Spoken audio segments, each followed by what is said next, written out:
3 محرم الحرام 61 ہجری۔ امام حسین علیہ السلام کا قافلہ کربلا میں اتر چکا تھا۔ 1000 کا لشکر جس کی قیادت حر کر رہا تھا وہ بھی کربلا میں موجود تھا، اور اب مزید 4000 کا لشکر جس کی قیادت عمر بن سعد کر رہا تھا وہ بھی کربلا میں پہنچ گیا۔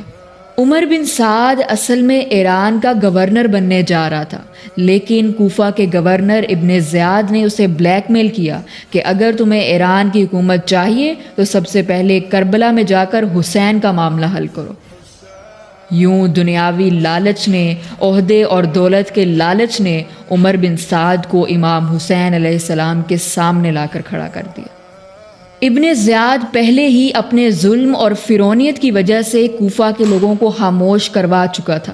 عمر بن سعد جو کہ خود جنگ سے بچنا چاہتا تھا، اس نے کوفہ کے بڑے سرداروں کو بلایا جنہوں نے امام حسین علیہ السلام کو خط لکھے تھے، اور ان سے یہ کہا کہ تم لوگ امام حسین علیہ السلام سے جا کر بات کرو۔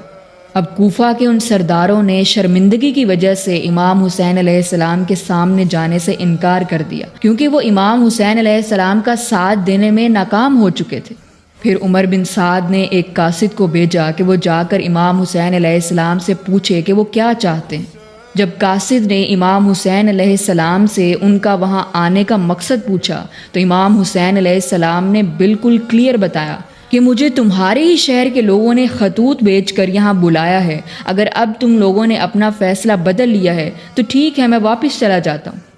عمر بن سعد نے ابن زیاد کو یہ خط لکھا کہ حسین جنگ نہیں کرنا چاہتا، لہٰذا معاملہ یہیں ختم کرو۔ مگر یزیدی حکومت کو کوئی امن پسند حل نہیں چاہیے تھا، ان کو تو چاہیے تھا امام حسین علیہ السلام کا انکنڈیشنل سرنڈر اور یزید کی بیعت۔ ابن زیاد نے عمر بن سعد کے خط کے جواب میں یہ شرط رکھ دی کہ حسین سے کہو پہلے یزید کی بیعت کریں، پھر ہم دیکھیں گے کہ آگے کیا کرنا ہے۔ 3 محرم کے دن یہ بالکل کلیئر ہو گیا کہ ایک طرف فاسق حکومت تھی اور دوسری طرف امام حسین علیہ السلام اللہ کے قانون کا پرچم لیے کھڑے تھے۔